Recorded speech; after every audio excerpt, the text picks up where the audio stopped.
So, UFC 303 is taking place this weekend, and the co-main event is Brian the Eagle Ortega versus Diego Lopes. And this is a banger fight. Diego Lopes is really exciting to watch, and I will be excited to see how he performs against a real top contender like Brian Ortega. So in this video I am going to predict and break down this fight. So we can first start off by discussing some of the strengths of Diego Lopes. So obviously Diego Lopes has crazy power. The guy just bulldozes through his opponents. In his last 3 fights he finished all of his opponents in the first round. He's also super explosive. Whenever you get into an exchange with this guy, he just throws punches like a maniac. And every single one of those punches has KO power behind them. Besides his insane power and explosivity, he also has really good grappling. In his UFC debut, he fought Evlev, aka one of the best grapplers in the division, and even though he got 30-27'd, he did manage to survive against Evlev on the ground, and even threatened submissions on multiple occasions. And that performance has of course aged very well, as Evlev is currently ranked number 5 in the division.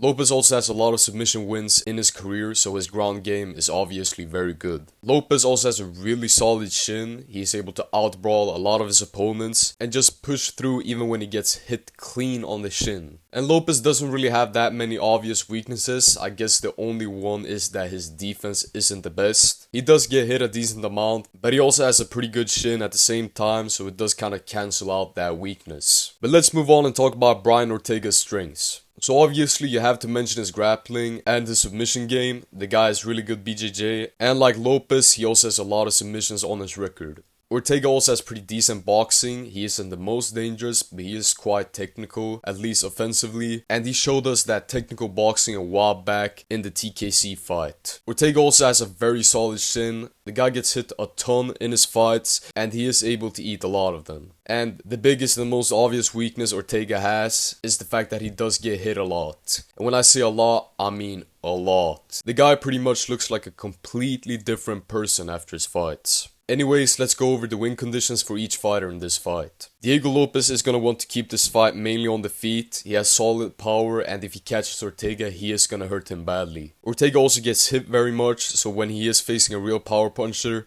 it is naturally going to be a bad matchup for him. He is also going to want to make this fight into a brawl, because he will naturally have an advantage there. Ortega on the other hand is going to want to make good use of his technical boxing and not get dragged into a brawl with Lopes. Because if he gets dragged into a brawl, he's at a huge disadvantage. Now that I've said that, my prediction for this fight is that Diego Lopes will win. The guy is such a powerful brawler on the feet, and he is naturally a really bad matchup for Brian Ortega. Brian Ortega is a fighter who relies on his insane ground game, and usually he is able to beat a lot of these strikers or at least pose a threat by utilizing his grappling. But Diego Lopes also has a really good ground game, which means that Brian Ortega's ground game isn't gonna be as big of a factor in this fight. And we often see that when two grapplers face off, they usually turn into strikers, like in the Covington vs Usman fights. That said, even if Ortega was a lot better than Lopes on the ground, he lacks in the takedown department. The guy simply doesn't have good takedowns, which is very necessary to have if you're mainly a grappler. And that said, I also have a hard time seeing Ortega technically outstriking Lopes. Lopes has a longer reach than Ortega, so he won't be able to fight from the outside as well. Ortega also tends to turn into a brawler whenever he gets outstruck, which is exactly what Diego Lopes is good at. So I'll be going with a KO from Diego Lopes in the first round. I think Ortega is gonna get into a brawl with Diego Lopes and get slept badly. However, if Ortega somehow manages to win, it would be one of the biggest fraud checks of all time. But anyways, thanks for watching. Leave a like, subscribe, and comment if you disagree or agree with my prediction. And share this to someone who thinks Brian Ortega is gonna win. And also don't forget to check out my other UFC 303 breakdowns. And I'll see you all in the next one. Goodbye.